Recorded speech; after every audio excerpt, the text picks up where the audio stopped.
तो कर्मों पर बिलीव कीजिए और जल्दी जल्दी इस चैनल को सब्सक्राइब लाइक कीजिए। अगर अभी अभी आप मेरे चैनल पर आए हैं तो मेरा नाम डॉक्टर वाई राखी है।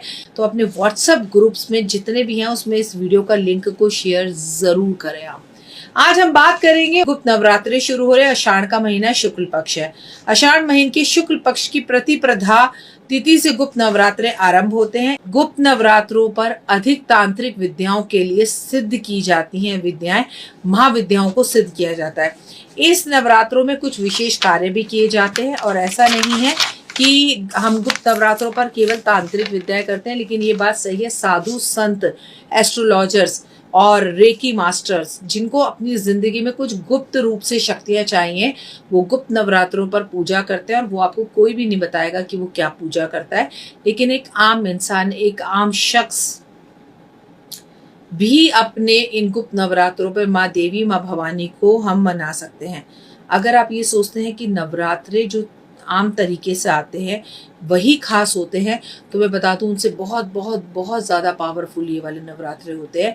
पर इसमें जो भी पूजा पाठ की जाती है, आराधना अर्चना किया जाता है, जैसा कि आपको नाम से ही पता लग रहा है कि उसे गुप्त रखा जाता है। अपनी विद्याओं को किसी को बताया नहीं जाता। नवरात्रों के दौरान आपको बिल्कुल भी इस टाइम पर जो मैं बता रही हूँ, चाहे आप नवरात्रे मानते हो या ना मानते हो, आपको बाल नहीं काटने चाहिए, नाखून नहीं काटने चाहिए, ब्रह्मचर्य का पालन करना चाहिए।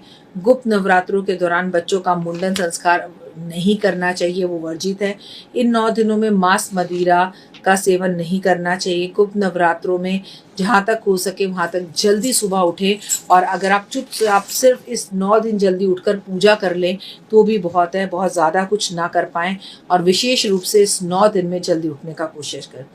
इस 9 दिन में गुप्त रूप से आप लहसुन प्याज को अगर त्याग दें तो भी आपकी पर्सनैलिटी और आपके चेहरे पर एक ऐसा नूर आएगा कि लोग आपसे पूछने लगेंगे, अरे तुम्हारी तो पर्सनैलिटी ही पूरी बदल गई, ये चेंज तुम्हारे अंदर कैसे आया।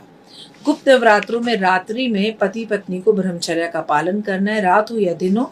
इस 9 दिनों में चमड़े की कोई चीज़ नहीं पहननी। गुप्त नवरात्रि में आपको बैंगन नहीं खाना चाहिए, काले और नीले रंग के कपड़े नहीं पहनने चाहिए। गुप्त नवरात्रों में आपको बाल खोलकर भगवान की पूजा नहीं करनी चाहिए। नवरात्रि में आप व्रत रखें या ना रखें, लेकिन आपको एक बात हमेशा याद रखनी चाहिए कि आपको हमेशा इस पूरे 9 दिन माँ का नाम लेना चाहिए। ओम नमो भगवते वासुदेवा का जाप करना चाहिए। ओम ह्रीं क्लीं चामुंडा विचा का जाप करना चाहिए। इस 9 दिन में ब्राह्मण को घर बुलाकर आपको हवन जरूर कराना चाहिए। आपको ये कोशिश करनी चाहिए कि अगर आप बहुत कुछ ना कर सकें तो कम से कम इस नवरात्रों में आप बिस्तर छोड़कर ज़मीन पर सोएं। और बहुत से लोग तो ऐसे हैं जो सिद्धियां प्राप्त करना चाहते हैं, वो कुशा के बिस्तर पर सोते हैं। सुबह स्नान के बाद माँ दुर्गा की तस्वीर या मूर्ति पर चौकी पर लाल रंग का कपड़ा बिछाकर, जिससे आपके घर वाले टोका टाकी ना करें, वरना साधारण रूप से माँ के सामने गाय के घी का दिया जलाएं। देवी को लाल रंग के वस्त्र अर्पण करें। मंदिर में जाके चुपचाप कर दें, घर वालों को ना बताएं। लाल चुन्नी अर्पण करें, सिंदूर अर्पण करें, श्रृंगार अर्पण करें, मेहंदी अर्पण करें और माँ को पुष्प लाल अर्पण जरूर करें। हो सके तो घर में कलश की स्थापना करें। अगर नहीं कर सकते तो मंदिर में कहीं कलश की स्थापना ब्राह्मण से करवा दीजिए गुप्त रूप से। इसमें आपको प्रतिदिन घर के अंदर जो है माँ के भजन जरूर चलाने चाहिए। दुर्गा सप्तशती का पाठ, दुर्गा कवच का पाठ, दुर्गा चालीसा का पाठ करना चाहिए। 9 दिन आपको देवी का विधि विधान पूजा करना चाहिए, जैसे आप नवरात्रों में करते हैं। आप चाहें तो गुप्त नवरात्रों में आप कलश भी घर में स्थापित कर सकते हैं। इन गुप्त नवरात्रों में जौ भी बीज सकते हैं। देखिए, अब बहुत से घर ऐसे हैं जहाँ सासें अलग रहती हैं, आप बहू हैं और आप अकेली रहती हैं, तो बहुत सारे उपाय आप अपने आप कर सकते हैं, क्योंकि आपको कोई रोकने टोकने वाला नहीं है। और बहुत से उपाय अगर आप नहीं कर सकते और आप चाहते हो कि इस पूजा का फल भी आपको मिले, तो आप पंडितों से ये पूजा करवा लें और पंडितों को पैसे दे दें कि मेरी तरफ से मंदिर में कलश स्थापित कर दीजिए और मंदिर में ही जौ बीज दीजिए, किसी को पता ना चले। मेरी मनो इच्छा ये है पंडित जी, और मेरे लिए दुर्गा सप्तशती का पाठ कर दीजिए। अष्टमी या नौमी वाले दिन घर में हलवा जरूर बनाना चाहिए। और 9 कन्या पूज ना सको तो 9 कन्याओं को बाहर जाके बिस्किट, चॉकलेट, टॉफी, आइसक्रीम जरूर बांटें। आपको कोशिश करनी चाहिए कि इस पूरे 9 दिन हलवा छोले गरीबों में या किसी एक कन्या को तो ज़रूर खिलाएं। गुप्त नवरात्रों के आखिरी दिन आपको दुर्गा माँ की पूजा करनी चाहिए और माँ की आरती कम से कम अपने घर में ज़रूर उतारनी चाहिए। इससे आपको बेहद ज़्यादा फायदा होगा।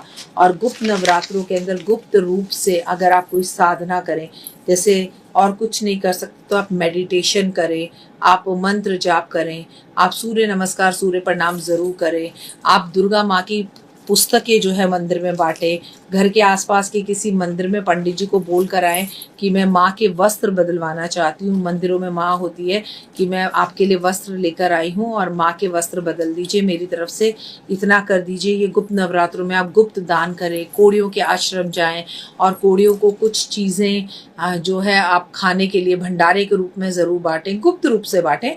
और इसका प्रचार में अपनी माँ को, अपनी सास को, अपनी बहन को, किसी को मत बताइए।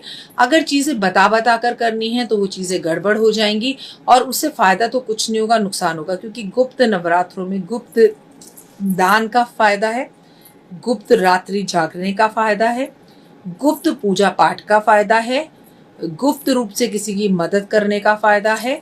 और गुप्त नवरात्रों के अंदर भी बिल्कुल उसी तरह से जैसे हम नवरात्रों में पूजा करते हैं, अपने घर में या मंदिर में अखंड ज्योत जला सकते हैं। किसी से रिक्वेस्ट कर सकते हैं कि हमारी तरफ से आप अखंड ज्योत जला दो, उससे भी आपको बहुत ज़्यादा फायदा होगा। और लाइफ के अंदर 100 आउट ऑफ 100 सक्सेस होती हुई दिखाई देगी।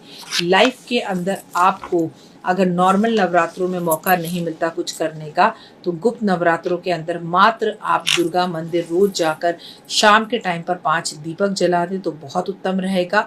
अगर आपकी मैरिड लाइफ में कुछ डिस्टर्बेंस है या मैरिड लाइफ में प्रॉब्लम है, तो सिर्फ और सिर्फ माँ दुर्गा के सामने श्रृंगार का सामान अर्पण करना है और माँ पार्वती को शहद का भोग लगाना है।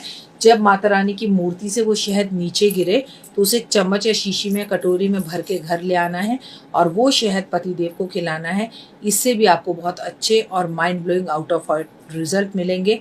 गुप्त नवरात्रि शुरू हो रहे हैं। गुप्त रूप से रहकर कम से कम दुर्गा सप्तशती का पाठ कर लीजिए या 9 दिन दुर्गा चालीसा ही पढ़ लीजिए। इसके रिजल्ट आपको बहुत अच्छे मिलेंगे। उम्मीद है आपको मेरी वीडियोस पसंद आ रही होंगी। और 2 मिनट के उपाय गुप्त नवरात्रों में मैं आपको रोज बताऊंगी, तो 2-2 मिनट के उपाय देखने के लिए मेरे चैनल पे नजर रखिएगा। लाइक, सब्सक्राइब, शेयर जरूर कीजिएगा।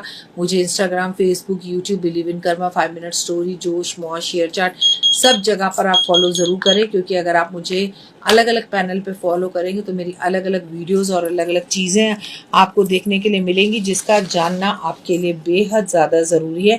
क्योंकि ये छोटी छोटी रेमेडीज़ आपकी लाइफ को कम्प्लीटली बदल सकते हैं। उम्मीद है मेरे काम आपको पसंद आ रहे होंगे। और गुप्त रूप से गुप्त नवरात्रों की हार्दिक शुभकामनाएं। यकीन मानिए माँ बड़ी जल्दी प्रसन्न होती है और इस वक्त धरती पर जो एनर्जीज होती हैं वो नॉर्मल नवरात्रों में भी नहीं होती। जय माता।